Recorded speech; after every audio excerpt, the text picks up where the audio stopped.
This is VSiN, the sports betting network. The numbers told the story, they always do. It's one of those idiots who believe in analytics. This is a numbers game with Gil Alexander on VSiN. Good Tuesday morning. Tune is a numbers game at VSiN, the sports betting network, VSiN.com, Game Plus, iHeartRadio, YouTube, TV, however you're taking us in. I do appreciate it. It's Gil Alexander alongside, to my left, to your right, the great Kelly Bidlan. Kelly Bidley, everybody. How you doing, man? Good, man. How you doing? I'm good. You know, if I can get this computer to work, everything will be great. Yeah. Wonderful. Mine wasn't working a little while ago, too. Easels today, Gil. Easels. I've often used this computer as an easel on the show. Many, many times. We'll see if that happens today. Coming up, Drew Dinsick will join us from both the Deep Dive and NBC Sports Bet the Edge podcast. We will talk about NBA Emirates Cup night number 3. This is night number 3 officially. Yeah, night number 3 of the NBA Emirates Cup. Tuesdays and Fridays till early December. When we get to the semis, well, mid-December, I should say, till we get to the semis and the finals of that, including an early season Super Bowl, if you will, between the 15-0 Cavaliers and the Boston Celtics, the defending champs. I'm pumped. Big game tonight. Let's go. Has there ever been less made of a 15-0 basketball team? I don't know. That's one of those, I guess I'm too close to the sun. Hey, good expression. You know? Or is it that the 2015 Warriors, who went 24-0, mean that they're only 5/8 of the way there, and so, okay. I mean, it's definitely a little bit of that. A little bit. We'll get into that with Drew. You know what I also want to get into with Drew? I don't want to use the whole first segment talking about what I want to get into later, but Drew had these power rankings in the NFL last week that he gave out, and Lord knows mine are far from perfect. I'm going to have to juggle mine big time this week. But he had a very fascinating week 5, and top 5. And I want to get into, for newish handicappers, what's the point where how deep into a season or what you see on your television screen, what's the point where you say, oh, my power rankings are malarkey, and I've got to move away from them? I mean, they got to be adjusted at some point. Yeah, I think it's, and I keep thinking about the Niners because I think that was maybe the most surprising one he had right that far up. What's tough, though, also is you have your preseason thoughts, and then if you have a team that goes through like waves of injuries, right? Well, that's part of the calculus also. I think it becomes tough. So, yeah, it'll be interesting to talk to him about that. We'll talk some NFL awards because Kelly is still losing his mind over the Rookie of the Year, Offensive Rookie of the Year, the fact that the odds have moved so dramatically. Jay Kahn, how about some hockey talk? Let's go. How about some college football talk with Pete Futak, and then Will Hill will join us with all of his bets. All of that on the show. We begin with Monday Night Football last night, where the Houston Texans take down the Dallas Cowboys with a cosmetically inflated score, I would say, 34-10. On the one hand, it's cosmetically inflated. I'll get into my reason as to why I think it might not be. But 34-10 in a game that was a lot closer for a lot longer than you'd want it to be if you're the Houston Texans and you're looking to do big things in the postseason. First play of the game, by the way, Stroud to Collins for 77 yards to the house, except there was a legal man downfield. Laramie Tunsil just decided to go 4 yards upfield for no reason. Yeah, I liked that play. It was heavy on Texans, but I did some unders on Nico, so that was. Oh, you like that? Yeah, it's the old ineligible pass is what the technical term is. So it is the 14th accepted penalty on Tunsil this year, by the way. But no matter, 6th play of the drive, mixing in from 45, and it was 7-0 Texans, and you thought, oh my God, they could win this by 1,000,000. But it didn't really happen that way. The Dallas tried. Dallas, after a lateral that was a fumble, got blown dead, and the Texans didn't even challenge. And Buck and Aikman were kind of ho-hum about it. Dallas tried a horribly telegraphed fake punt. That set up Houston at the Dallas 37, 4th and 3. Stroud was picked by Malik Hooker. And that's when it sort of went a little weird for the Texans at that point. Yeah. Why was there no challenge on that ladder? I was strange. Screaming on my couch. So odd. I'm like, Aikman spotted it. You're like, they didn't make a big deal out of it, but Aikman brought it up. I was like, yeah, like it's pretty obvious. He brought it up. They didn't linger, and it should have been challenged. How is someone not buzzing that from upstairs down to the coaches? That's okay. They were like, we'll do a horrible fake punt. We'll get the ball back. But then, Stroud throws the pick. Cooper Rush returns the favor, picked by Stingley Jr. with a miscommunication with Lamb. It got to 14-0 because Houston cashed that in with a 63-yard touchdown drive, mixing in from one. And then Dallas scored. Rush to Kevontae Turpin for 64, 14-7. And it would be 17-10 as they traded field goals later. And Dallas then in the late second quarter, they had a chance to cut the lead to 17-13. And just a symbol of everything that could go wrong for Dallas this year has. How about Brandon Aubrey slipping? His plant foot slips. And so he doinks a 40-yarder off the right upright. So it remains 17-10. It got to... Yeah, go ahead. This was after he had made the 64-yarder. No, not yet. That's coming. Oh, okay. I'm sorry. So it's they get it to 20-10. Houston does. Then in the third quarter, what you're referring to is that Brandon Aubrey. Then Mike McCarthy correctly rolls Brandon Aubrey out, just sort of like, hey, he slipped on that 40. Watch this. He makes a 64-yarder. But Derek Barnett of the Texans, and again, this is, anything that could possibly go wrong for Dallas, right. You make up new ways. So Derek Barnett called for a head slap, which was correct. He completely slapped somebody upside the head, I think is the technical official term for that. And then first down, you take it every single time. 64-yard, well, I know it was 64. Sorry about this, Brandon Aubrey, but we're going to take the points off because it's a first down, and we're only down, 2 scores here, 20-10. So they take it off. They take the points off the board. They get it to 4th and 2 at the Houston 8 after Caleb Bullock drops a sure pick. Rush incomplete. Next time Dallas got the ball, 2nd and 6 at their own 40. Rush sacked by Barnett. This was the play. This was the play that blew it open. Rush sacked by Barnett, the same Barnett that did the head slap. He fumbles. Tyler Guyton of the Cowboys recovers, hit by Jalen Petrie. He fumbles. Barnett recovers it 28 yards to pay dirt, 27-10 Houston. They end up winning it 34-10. Dallas has trailed by 20 or more in 6 straight games at AT&T after winning 16 in a row before that there. It's amazing. Team's garbage. I don't... CeeDee Lamb is incredible, by the way. That's my one positive takeaway of Dallas. CeeDee Lamb, all season long, this goes back years now, but I don't care who the quarterback is, he's like the only weapon on the field. You know they're going to him, and he still comes up with 8 catches for 93 yards. I prefer a little less obvious disappointment in his teammates, though, on the sideline, if I'm to be honest. Like, they cut to CeeDee Lamb every time. He's like, oh, I'm playing with a bunch of bums, is what his cartoon cloud says every time. He is. This team is done and dusted. We're going to talk fewest wins tomorrow because that market's back up. Oh, I have some thoughts on that. Yeah, I know you do. So we're going to look at that. And I think there are a couple of these teams that Cowboys are they're as bad as anybody right now. They're as bad as anybody. And when I said at the beginning, let me just say this. I don't know that I learned anything new about either of these teams other than C.J. Stroud definitely not as good as he was last year, right? There's that. Yeah, man. There's a little bit of a step back, which, okay, he had a great rookie year. Maybe it's okay to think, or not outlandish to think, maybe he'll take a minor step. It's not like he's taking 2 steps back or anything. But I didn't think Houston, 34-10, it wasn't as big of a blowout as it suggested because Houston obviously ran away with it at the end with that crazy play with the fumble and the return to touchdown. On the other hand, we like to say Todd Wishnev came up with the acronym ITCH on the Megapod, interceptions that should have happened. And Cooper Rush should have thrown about 4 or 5 picks last night that the Texans just flat out dropped.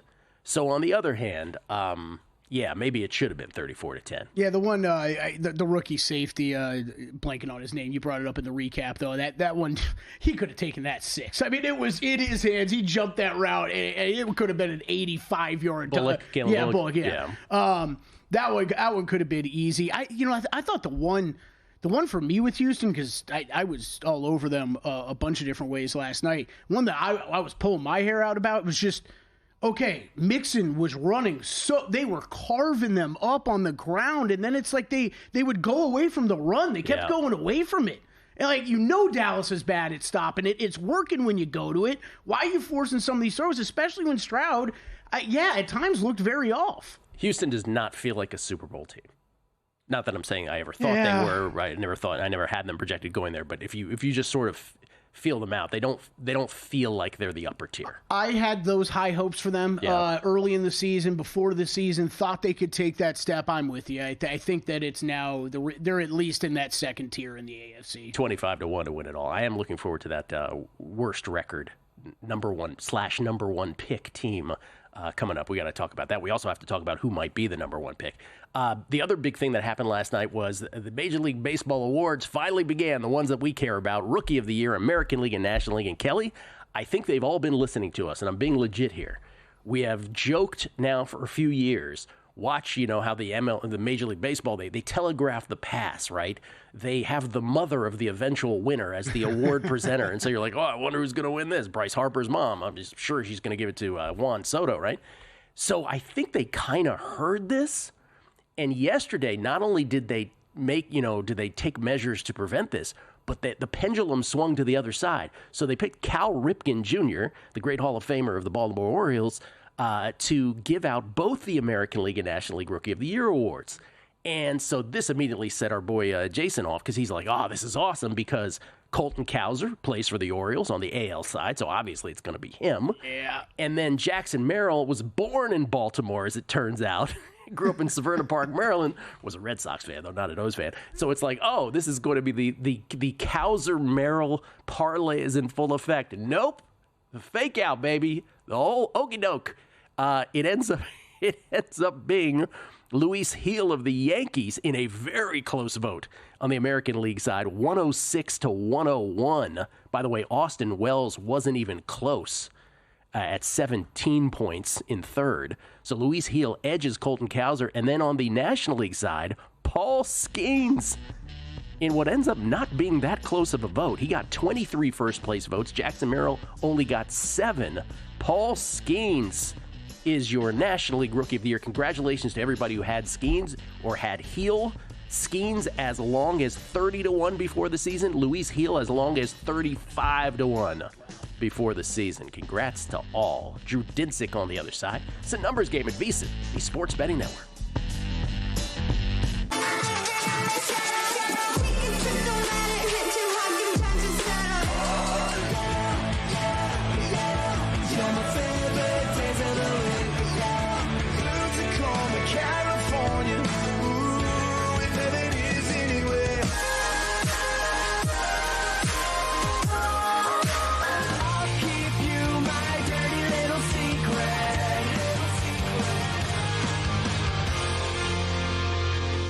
Coming up Tuesday on Follow the Money, fun show. The CEO of Circa, Derek Stevens, we're under 100 in Circa Survivor. Spirits educator and mixologist J.R. Starkus. Follow the Money weekdays, 4 to 7 Eastern, VSiN, the Sports Betting Network.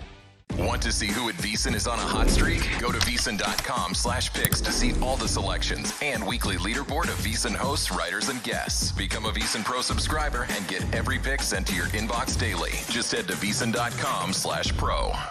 So, Paulie, have you had a chance to read the VSiN Daily yet? Yeah, came in at 3 a.m. What's Bill doing up that late? Well, rumor has it starts off with a 12-hour meditation session. Then he just pours himself over film and live TV, really focusing and taking it all in. Bill's in with the biggest insiders, talking trade secrets, strategies, the whole nine, absorbing the info. And then and only then can the writing process begin.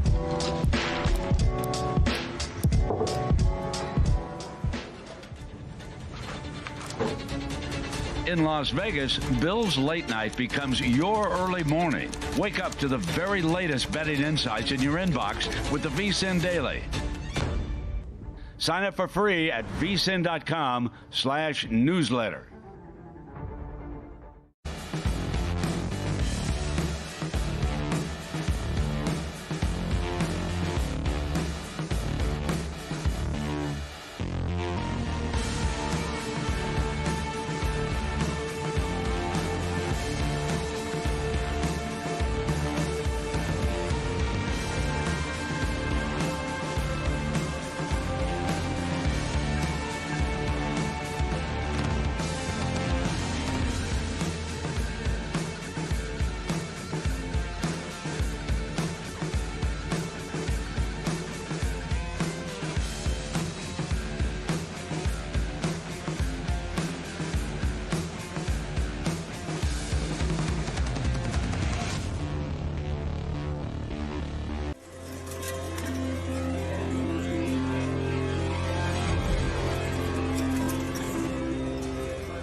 Game on VSiN, the sports betting network. If you are yet to be a VSiN Pro subscriber, what you waiting on? Now's your chance to save big with the early access to our Black Friday special. Sign up today. Get VSiN Pro access to everything we do from now through May 1st for only $60 United States dollars. Sign up now. Get access to daily best bets, unlimited access to our exclusive betting splits from DraftKings and Circa Sportsbooks, premium analysis and 24/7 video access, plus all our betting guides and best bets for the upcoming college football playoffs, Super Bowl, and March Madness.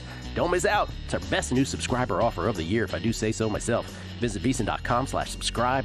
Sign up on our Black Friday special now. That's VSIN.com/subscribe. It's Gil Alexander. It's Kelly Bidlin. It's a numbers game. This gentleman is kind enough to join us each and every Tuesday from wherever he is on planet Earth. We've had him on the top of ski slopes before. In the woods. Yep. At his lair in the LBC. I don't know where he is today, but it's Drew Dinsick, everybody, courtesy of the Progressive Guest Line. He is the host of co-host, but of not one, but two podcasts, The Deep Dive with Andy Molitor, Dinsick Classic, and, of course, NBC Sports Bet the Edge, which he does with Jay Croucher. How you doing, Drew, and where are you? Oh, yeah, I'm doing well. I'm up in Central California, the nation's breadbasket, if you will. Yeah, we got some critical infrastructure projects up here, some high-speed rail, some earth embankment dams for some water projects. There's a lot going on in California right now. Oh, man, so, that is some happy to be involved. That is some sexy radio right there, all of that. Do they call themselves the breadbasket of America by any chance, or is that just your thing? Of course. Yeah, this is agriculture, all as far as you can see, agriculture and Amazon warehouses. Well, good for you. You still enjoy doing all that, right? Oh, of course, absolutely. Okay. It's super fun. I want to ask you, because I teased this in the first segment, and I hope you take this in the spirit that it's meant. Because let me just raise my hand and say, my power rankings need a rejiggering this week. I think things are getting clearer, and I think really cleared up this week for me anyway. And I'm curious because this is for like sort of new bettors or newish bettors or folks who are just starting doing their own power rating sport by sport when they're handicapping. But you came on last week. You gave us your top 5. And I think I want to focus on 3 and 4 specifically. So let me just give what they were. Your 1 was Baltimore. Your 2 was Buffalo. Your 3 was San Francisco. Your 4 was Detroit. And your 5 was Kansas City. Specifically, San Francisco 3 and Detroit 4, which I found the most interesting. At what point in the season, you can answer this any which way, but because there's a lot of ways to ask it, which is, at what point in the season do your pre-flop power rankings start to slough off? At what point does the eye test make you say to yourself, oh, my power rankings are bunk or need to be shifted dramatically?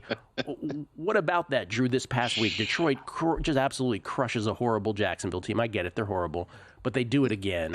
And then San Francisco is just so injury riddled. So what do you do, I guess, is the question. Well, I'm painstakingly unit by unit accounting for player availability. While I was fine going to war with the Niners as a top 3 team last week, and actually I bet against them last week. I had the Seahawks in that game, but that was just because I believed in the Seahawks kind of coming back healthier and being stronger. But I was fine going to war with my ratings last week, but that was with Nick Bosa. That was with a fully healthy Brock Purdy, and now certainly with those two, particularly Nick in question for week 12. Are we up to week 12? We are. Yes. Yeah. For week 12, I definitely have downgraded the pass rush for the Niners, because the Niners defense overall it's a fragile system. They're relying on 2 players, and there's a lot of unimpressive play out there. Now I know Ward is coming back, and he is an outstanding cornerback, but this is still Fred Warner and a bunch of guys. And assuming Nick Bosa doesn't go. And so this defense is more like middle of the pack than it is top 10 with that type of personnel available. But kind of broader question, broader scope. I will hand tune the ratings for units based on player availability. And then at this point in the season, my preseason anchor for any team, for any unit, only makes up about 10% of my weight. So 90% of my weight is the data we've collected to this point in the year, and I'm only 10% anchored to my preseason number. For teams like the Cowboys or The Giants, I have 0% weighting to my preseason anchor Yeah. because it's just a different team now. Different, Jaguars, good example. Like it's just a different paradigm now. Like the team's not trying to win. And so you can't necessarily treat them in the same, kind of mindset as you were coming up with a neutral rating for them in week 0. So, I will completely flip off any anchoring to a prior 4 teams when you lose a quarterback, fire a coach, just in general, your paradigm for your season changes. Yeah, and I think the other thing you said in there, which is key again, and for advanced bettors, forgive me, but I think this needs to be reminded or at least sort of mentioned from time to time, which is your power rankings. It's an easy headline, it's an easy thing to latch on to in a soundbite. But you just said you had Seattle last week, so it is merely one guardrail in a whole puzzle of handicapping, right? Yeah, right. I mean, yeah, the Niners I had again, like this has been a weird year because the cream of the crop, the top of my list, I don't have like especially outrageously high. The bottom of my list, I have like impressively low relative to kind of historical. Really? Yeah, right. Yeah. I mean, you have to capture anywhere close to market prices on like what we saw for the Panthers in like the week 4 to week 8 range. I mean, the Panthers with Bryce Young coming back, that was probably one of the kind of market lowest numbers on any team all season. Who's your 32 right now, by the way, if I might ask? It's Carolina, but they are a hair over Dallas. It's not that is going to become an interesting, kind of we're going to learn because those two teams play each other in a couple of weeks. I'd like, looking at Dallas's 10.5-point dogs to Washington right now, I'm squarely on that number. Like I fully agree with that. And if Dallas and Carolina played on a neutral right now, I'd pretty much have it as a pick considering all the injuries to their offensive line last night and the likelihood that we just see CeeDee Lamb and Micah Parsons take the rest of the season off at some point is on my radar. So Dallas has scope to move to 32, but right now it's Carolina. We're going to talk about worst team in the NFL, that market tomorrow, but it's a tough one because you mentioned Dallas is playing Carolina. Well, I think Jacksonville and Tennessee play each other twice still, if I'm not mistaken. So like there's a lot of opportunity in quotes, right? Bizarro opportunity to become the worst team. The Giants decided to start Tommy DeVito. So are they trying to win? Yeah, and where does, last question on this, where does that Carolina, so whoever's 32 at any given point with Carolina right now by a hair, historically speaking, is that, you said it's pretty bad, or is it the fact that it's just a chunk of teams that is the historical anomaly? Yeah, the low was especially low for Carolina. I think I had them close to 10 points below an average on a neutral in the Bryce Young return game. Right now I'm at 8, which is still like very, very low. But my highs are not that high. And I think in general, the 1 through 5 shuffling, you can kind of argue whatever order you want. There's only about a point difference between those teams if they're fully healthy, in my opinion. Great for Detroit. I'm very, very glad that they're having this breakout and that they're making things look easy against teams that have quit. But everybody now kind of moving the goalposts on them to where this is now Detroit's Super Bowl or bust season. Like that has me inclined to try to sell Detroit every which way possible. Like it's not that there's something specific about what they're doing that I think is unsustainable. But if there's this idea now that Detroit has just run away with the NFC, I think that's ridiculous. I think there's still very clearly scope for Minnesota to catch Detroit in the NFC North. Like no one's catching the Bills in the AFC East. That's over. It's 99.9% that they're winning that division. Detroit's only 80% to win the NFC North. So and Minnesota has a game in hand against them, which if they win, basically completely flips the math in that division. And so, Vikings at +4, anything to me is value. And I think in general, the potential for a little bit of chaos at the top of the NFC is real. And I've been shopping Vikings NFC North prices recently. I've been shopping Philly NFC overall prices because Philly could very clearly steal the 1 seed. And all of a sudden, if you are so sure Detroit's winning the NFC and you have all of your eggs in that basket, and then all of a sudden NFC Championship game is outdoors at the Link, in whipping wins, and Jared Goff is out there and reigned and win in January. You're feeling good about having some absurd price on Detroit? I don't think so.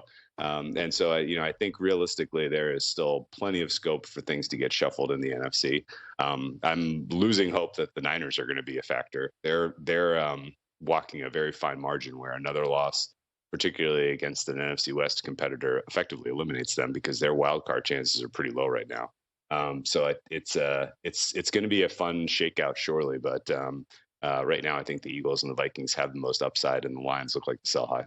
All right, Vikings. When Drew said Vikings +4, what he meant, of course, is 4-1 or longer in the NFC North. We'll come back. Drew's Week 12 bets that he made. We'll talk about any awards that he is interested in, NFL or NBA. Gives us a chance to transition to the NBA and what he's got in the old Emirates NBA Cup tonight, including that Cavaliers-Celtics matchup. Coming back.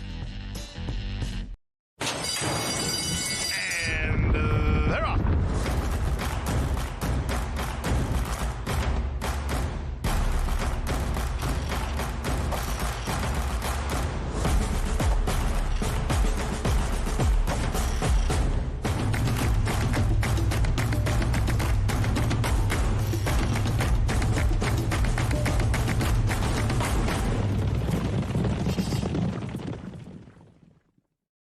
Sports betting game with VSiN's exclusive betting splits. Stay ahead with real-time market trends and track bet percentages on any matchup, then uncover the edge by comparing them to the amount of bets placed to find out where the sharp money is headed. Upgrade to VSiN Pro to access betting splits, live odds, line moves, power ratings, and in-depth game analysis. Go to VSiN.com/pro to join VSiN, the sports betting network.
This is VSiN, the Sports Betting Network.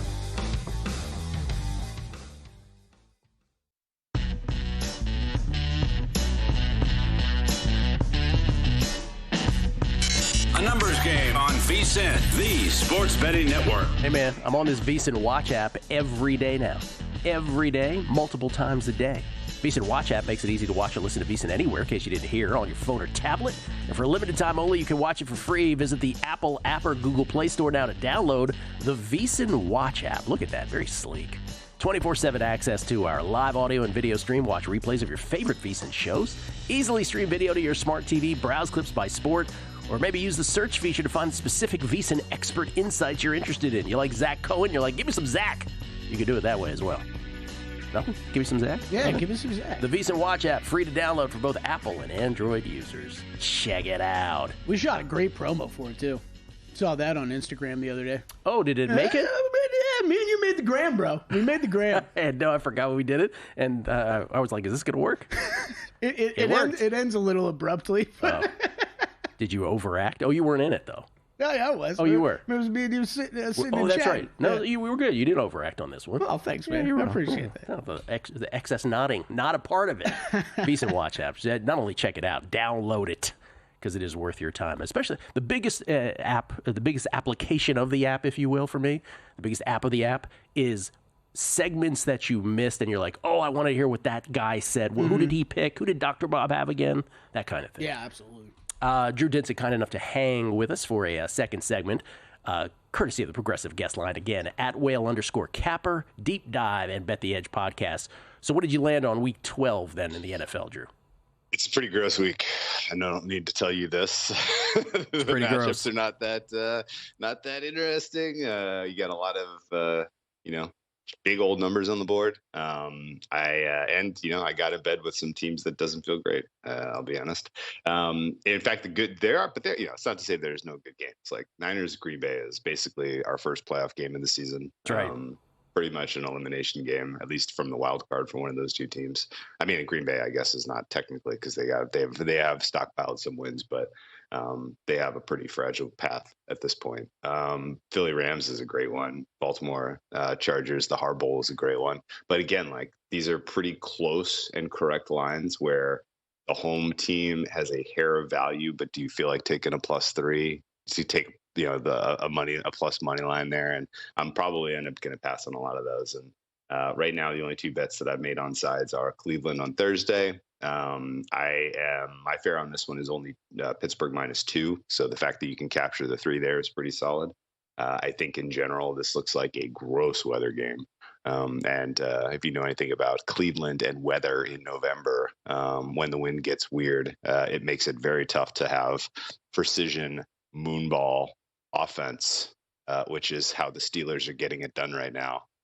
So I think ultimately this sets up for Cleveland to maybe not even just cover a big number, but get a win outright. I do like this spot also because Pittsburgh, of course, is coming off of a very physical game where no love is lost against the Ravens. And they were able to, of course, get a win without scoring a touchdown there. So congratulations to Tomlin and his voodoo. But I think Cleveland is set up pretty well here. And going back to war with these clowns, the other kind of real misprice that I see on the board was the Colts. I don't think the Colts should be 7.5-point favorites at home to the Lions, kind of in the spirit of what we were talking about last segment. Like, yeah, the Lions are amazing, but this is not like a historic team that should be rated 7-8 points better than an average on a neutral. And 7.5-point favorites on the road against the Colts basically says that, right?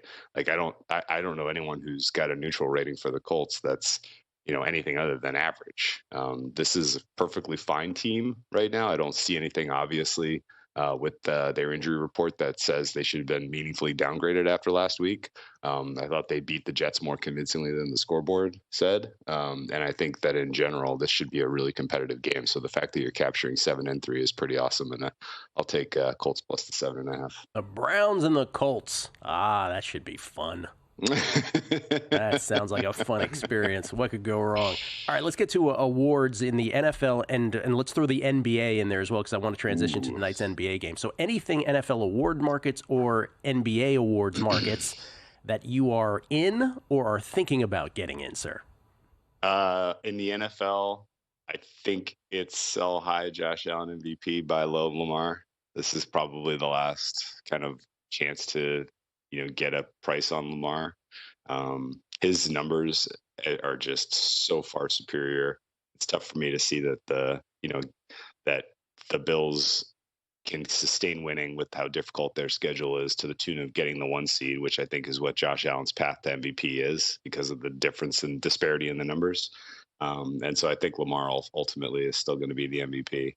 And Josh Allen, by the way, the short shot now, plus 150. Lamar 2-1. I didn't see that little shift there. Yeah, it's kind of. I think that kind of. This smells like an opportunity, like last chance Lamar. I think. I think Oroy is shipped. I think D-Roy is shipped.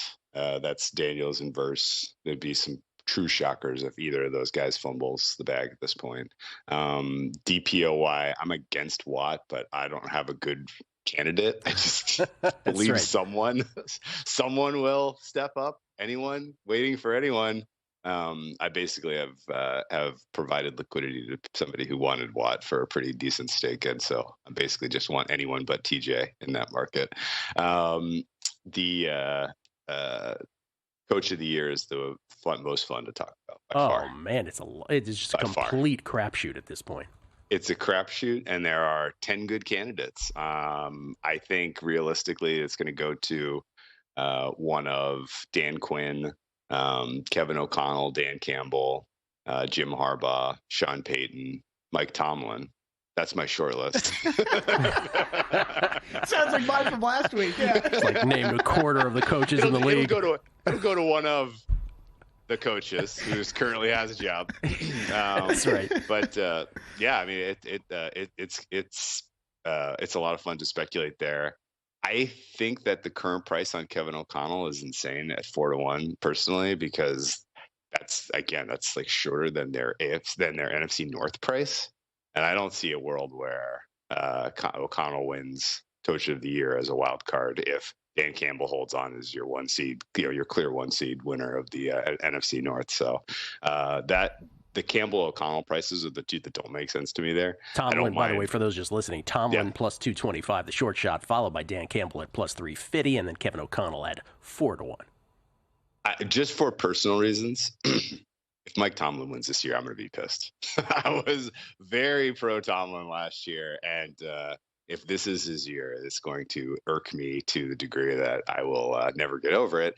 Dan Campbell as a plus 350 is kind of a good insurance of trying to sell the top on the Lions here, I think, because again, like he's going to be the story of the Lions if if that carries forward more so than Goff potentially putting his name in the MVP race, in my opinion. So that would kind of be the one that I would circle in that market. But it's a really, really fun race and wide open. How about NBA? How about the NBA awards markets? There's only one that is truly broken, and that's Most Improved Player, and that's because it's already Franz Wagner, and no one knows that yet. See, I was holding this for tomorrow too. I actually have a NBA bet coming for Most Improved Player, and it is not Franz Wagner, by the way. Oh well, I got a Franz ticket from last year. But, Drew's been campaigning for like 3 weeks for Franz already, man. We got several months to go, Drew. What's your? I know it's going to be a long way. What's your case for Franz Wagner, sir? So I don't know if you follow EPM on dunks and threes. Great efficiency rating for just NBA player level stuff. Would it surprise you to know that Franz Wagner currently 12th in the NBA in efficiency so far this season, tucked neatly between Jalen Brunson and Anthony Davis. Really, the top 10 is all just kind of the superstars you would know and love, and Franz Wagner right up there.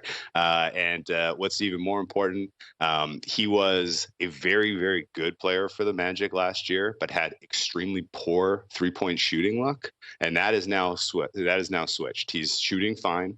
He's getting his three up, over 1.2 additional threes up per game, which is huge. His scoring is up about 4 or 5 points per game relative to last season, which is the type of improvement he needs. 3 points. And maybe 3 most points. important. Let's not exaggerate that. 3 points. No, it's trending. It's trending to if he can get to like 24 points per game, I think that's the mark he needs to hit.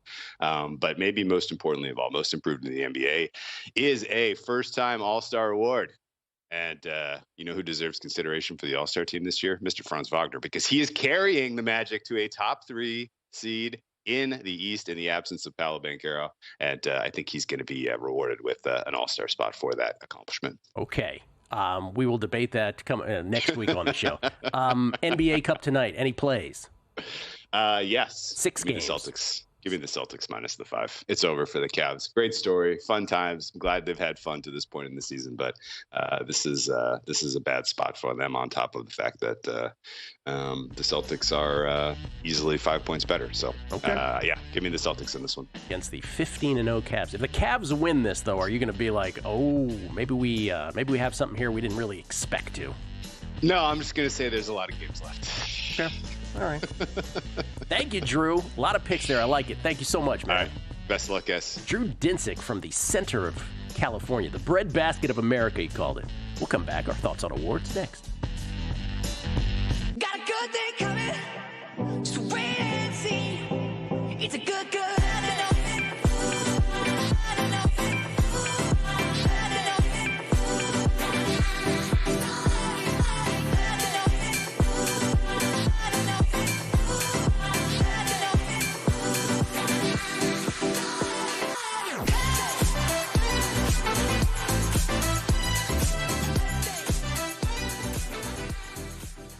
You spoke, we listened. Introducing the all-new VSiN Watch app.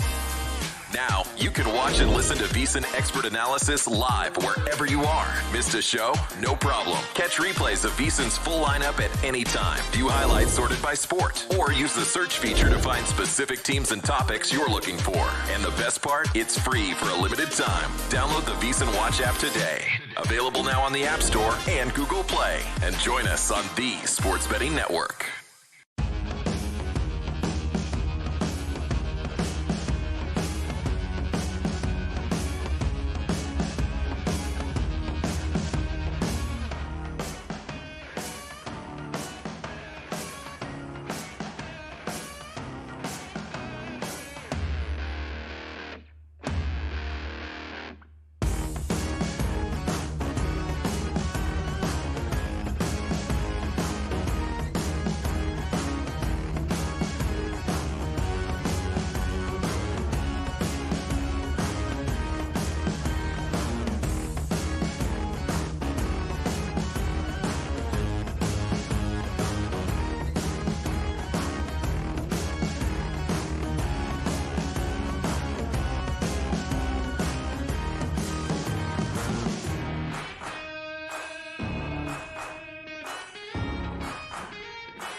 VSiN, the Sports Betting Network. Are you the type of players looking to get down $10,000 or more on an NFL line at the best price in the market? Or perhaps you're looking to get your in-game play instantly accepted? Introducing Sport Trade, the app that's going to change sports betting forever. Minus 104 lines instead of the typical minus 110. Instant in-game betting and a concierge player service. Sport Trade, perfect for those who want a premium betting experience. Sport Trade live in New Jersey, Colorado, Iowa, Arizona, and now Virginia. Download Sport Trade. Use code VSiN to earn 10% cash back on each wager in your first week. Terms apply. Got to be 21 years or older to play. If you or someone you know has a gambling problem and wants help, call or text 1-800-GAMBLER. We will have Alex Kane, the CEO of Sport Trade, back on the show tomorrow. That's right. We love hanging out with Alex Kane. It's like a regular, for God's sake. Mm-hmm. Yeah. Great hair. Great hair. We're always humbled when CEOs like to come on the show. We get tweets at Beat of the Book. Shame on me. I haven't gone through tweets yet today. Blue Hen Bill. Hate to rub salt in the wound of a lifelong Washington fan like yourself, but the Dumbo of the week, he's talking to me, has to be Dan Quinn, who called that fourth down run with Washington only down 12-10. Also, why not the great Jared Stidham in your top backup quarterbacks list? Sincerely, Bill Stidham. You can make a list about anything. People will go nuts. No comments on Jared Stidham. But listen, Dan Quinn, absolutely that 12-10 score. The fact that he bobbled the snap, right? Jaden Daniels did, so the play was doomed from the outset. But you're right. Like, I mean, second down and third down, they ran into the front of the line anyway. So I don't know that I would have gone for it at all at that point. In fact, I said the next day I wouldn't have gone for it based on the second and third down results. But yes, even the play call was terrible, whether it was bobbled to begin with or not. But there's a lot of candidates. You know, is it hard to, like, we're talking about Dumbos of the week. We do this on the Megapod. Like, which coach is the Dumbo of the week? Is it possible to be Dumbo of the week? I didn't bring this up on Guessing Lines yesterday. When you win a game 52-6, like, what was Dan Campbell doing keeping Jared Goff in that ball game? I don't know. You never know what could happen like that. I mean, could you imagine if something happened to Goff? Like, how dumb would you have looked? I mean, he's a guy. I think he's made it it's pretty clear at this point. He's a guy that I don't want to say run up the score, but this is where Todd, in his head on the Megapod, he goes on this endless wings thing about Dan Campbell. Give me endless wings. It's like because I'm a believer. I think people cry run up the score too much. Where, like, Dan Campbell keeps his foot on the gas pedal. Yeah. And but you scored touchdowns on 6 drives to begin this game, and then like the 7th, you had to get a 7th in a row. Really? No, that's right. I know. We get it, Dan. You're better than Jacksonville.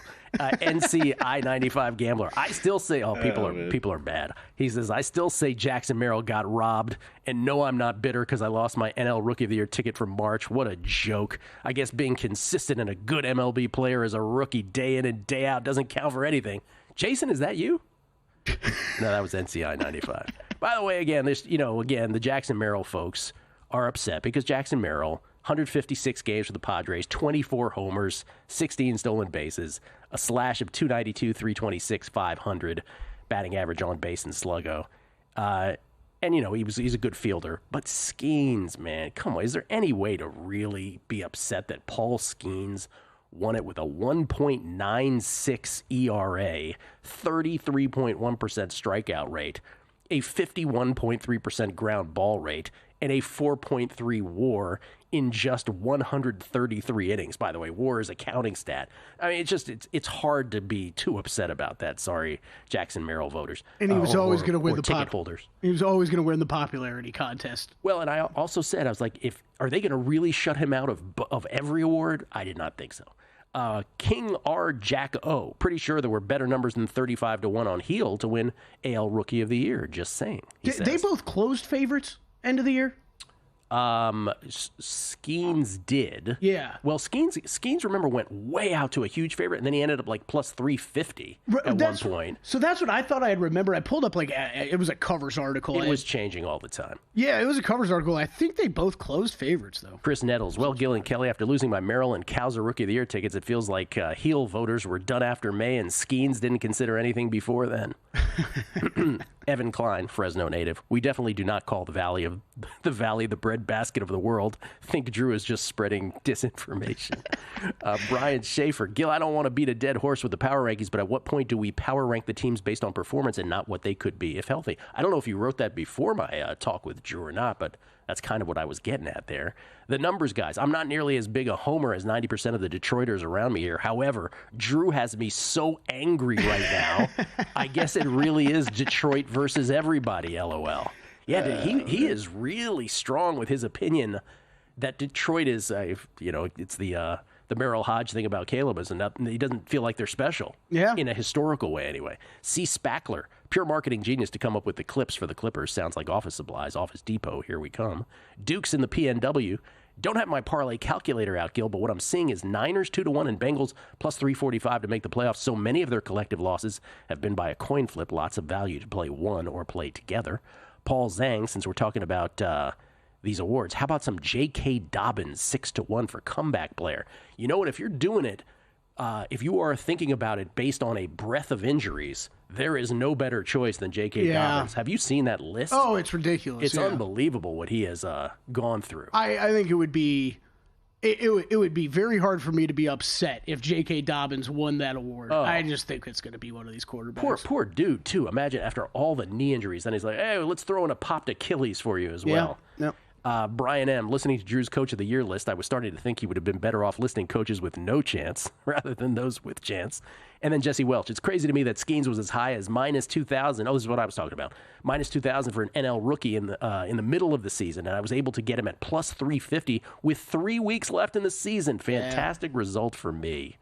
Good for you, man. Good for you. Congratulations again to all Skeens and heel winners. By the way, the award tonight for Major League Baseball is Manager of the Year. I don't know how many people are involved in those markets.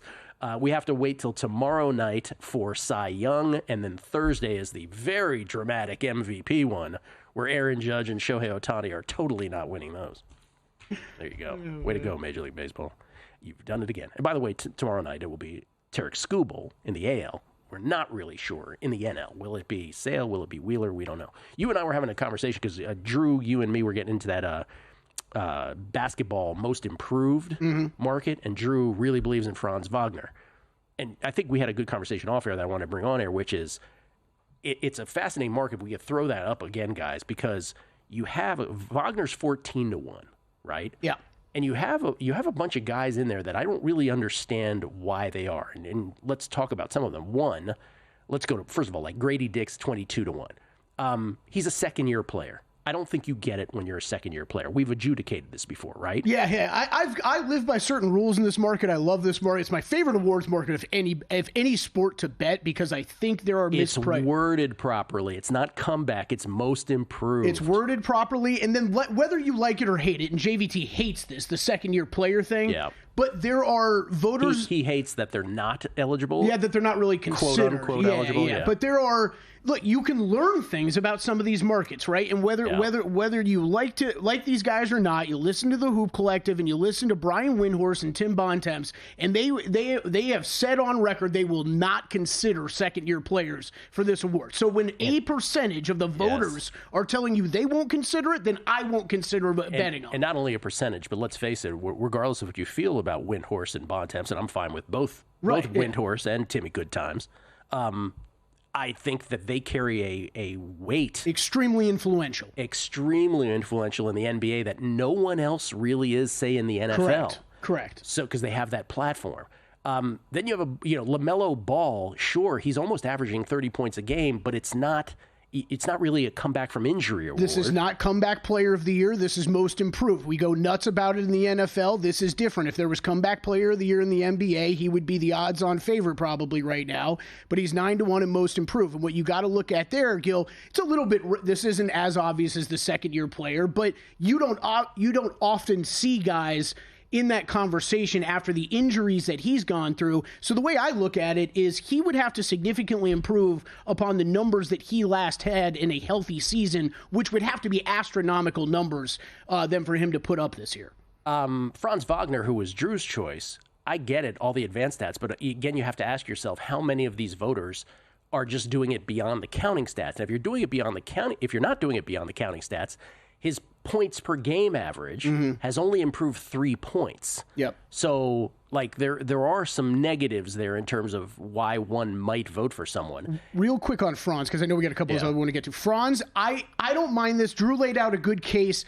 The numbers could go up here, Gil. If you're considering Franz, you bet him now, though, while Banchero is out, because he should be able to rack up some numbers here over the next few weeks. Real quick, Dyson Daniels, it's a big points per game improvement by 10, but it's only from 5 to 15. It's not usually someone from oblivion to someone who's half good. Correct, and he'll be back on the bench a little bit more with the Hawks getting healthier. And what do you want to say about Jalen and Jalen? Jalen Johnson, Jalen Williams, we could talk more about him maybe on the other side real quick. Jalen Johnson's putting up absolutely fantastic numbers. I actually think he should be the short shot in this market. None of those are my play, by the way. We'll get to that tomorrow on the show. I have to bet it first. Pardon me. Coming back. This Black Friday, get a VSiN Pro subscription for just $60 through May 1st. Our best deal of the year to help you sharpen your betting game. With VSiN Pro, you'll unlock